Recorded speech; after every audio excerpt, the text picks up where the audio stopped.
So hello guys, welcome back to mechanical knowledge. कैसे हो आप सब लोग? आई होप सो आप लोग सब मस्त होंगे। तो आज का टॉपिक है VCRS cycle, vapour compression refrigeration cycle. ठीक है, VCRS साइकिल।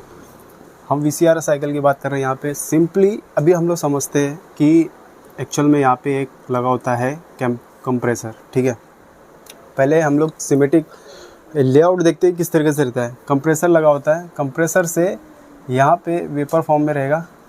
ठीक है, वेपर फॉर्म में अब ये हाथ से जाएगा ये हमारे कंडेंसर में। ठीक है, कंडेंसर में गया, ये है हमारा कंडेंसर। ठीक है, कंडेंसर से अभी भी ये यहाँ पे आएगा, तो यहाँ पे लगा होगा हमारा जो है एक्सपांशन वॉल्व। यहाँ होगा एक्सपांशन वॉल्व। ठीक है, एक्सपांशन वॉल्व या फिर बोलो थ्रोटल वॉल्व हम लोग समझने वाले अभी क्लियरली कि क्या चीज़ है। अब यहाँ पे फिर लगा होगा, अब ये यहाँ लगा होगा इवेपोरेटर।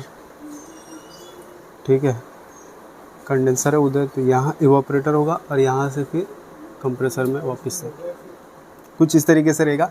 तो ये इवेपोरेटर है, और this is compressor.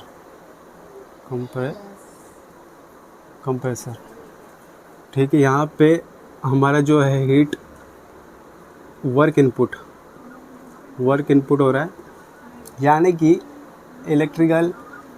Electrical energy या फिर बोलो करंट जो भी है हम उसे प्रोवाइड कर रहे हैं, कंप्रेसर को रन कर रहे हैं। ठीक है, सिंपली हम लोग समझ गए कि एक्चुअल में VCRS साइकिल है क्या यहाँ पे। ठीक है, this is called the single stage compressor also.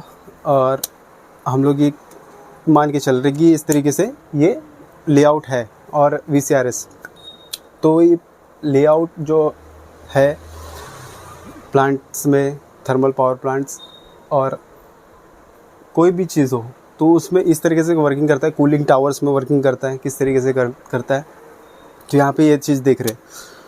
अभी हम लोग बात कर रहे हैं कि इसकी वर्किंग, इसकी कैरेक्टरिस्टिक, हर एक कंपोनेंट का क्या मतलब है, यहाँ पे किस तरीके से वर्किंग करता है, तो हम लोग ये देखने वाले हैं। सबसे पहले बात करूँ तो यहाँ पे वेपर फॉर्म में अगर हमारा जो एयर होगा, अब देखो यहाँ से एयर जो है कंप्रेसर में आ रहा है। ठीक है, कंप्रेसर में वेपर फॉर्म में हमारा जो गैस है वेपर फॉर्म में है। ठीक है, कंप्रेसर का काम क्या है कि कंप्रेस करना, मतलब लो प्रेशर से हाई प्रेशर में गैस को कंप्रेस करके उसको और टेम्परेचर बढ़ा देना उसका। ठीक है, टेम्परेचर बढ़ेगा, यहाँ पे प्रेशर भी बढ़ेगा उसका।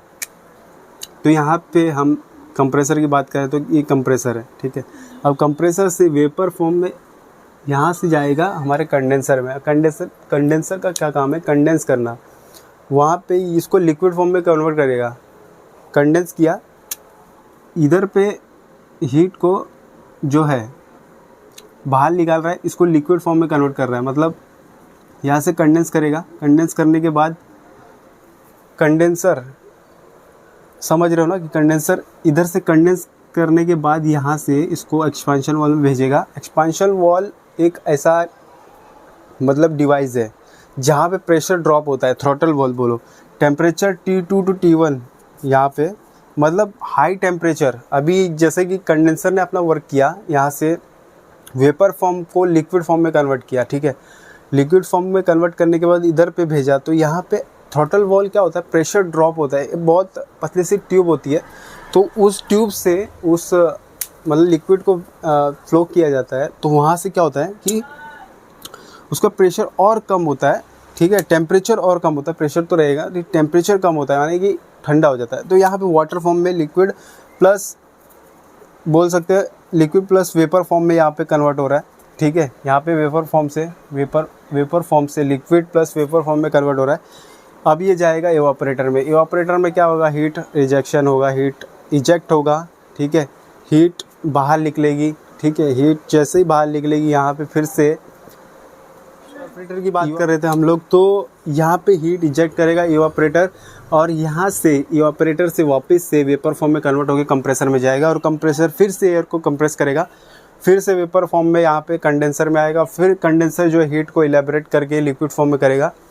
लिक्विड फॉर्म में करने के बाद एक्सपेंशन वॉल में जाके, एक्सपेंशन वॉल से फिर से हमारे इवापोरेटर में जाके, फिर ये साइकिल इस तरह से कंटिन्यू चलते रहेगा। तो आई होप कि समझे आप लोग कि VCR साइकिल यहाँ पे क्या कैसा वर्किंग कर रहा है, किस तरीके से वर्किंग कर रहा है। यहाँ टेम्परेचर को बढ़ा के, टेम्परेचर के वजह से यहाँ जो गैस का फ्लो वेपर फॉर्म में जो कन्वर्ट हो रहा है, लेटेंट हीट ऑफ ट्रांसमिशन, यहाँ पे जो हम पढ़ेंगे आगे भी कि लेटेंट हीट क्या है। यहाँ पे जो एंथैल्पी है उसको इंक्रीज़ करता है यहाँ पे, ठीक है।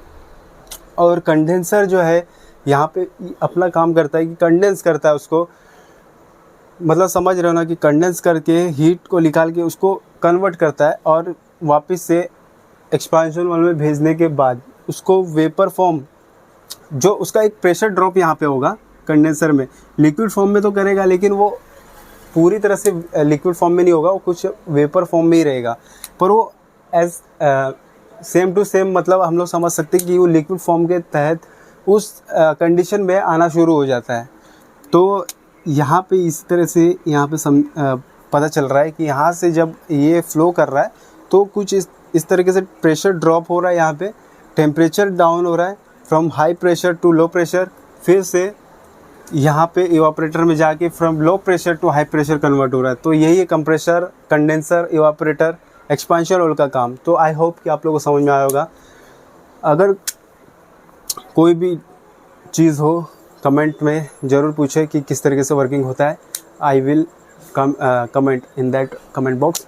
तो आप लोग कैसा लगा कि ये जो चीज़ है ये हमारे पावर प्लांट में और जितने भी कूलिंग टावर्स वगैरह ये सब चीज़ें हैं, बड़े बड़े फायर ट्यूब्स, बॉयलर्स वगैरह सब में इनमें ये प्रोसेस यूज़ होता है। और कूलिंग टावर्स के मदद से ये जो बड़े बड़े इलेक्ट्रिसिटी पावर प्लांट्स है वहाँ पे भी यूज़ हो जाता है। तो आई होप कि आप लोगों को समझ में आया होगा। तो thank you so much for watching this video. Keep like, share and subscribe to our channel. Keep learning, keep watching, keep sharing. Thank you so much guys again. Thank you so much.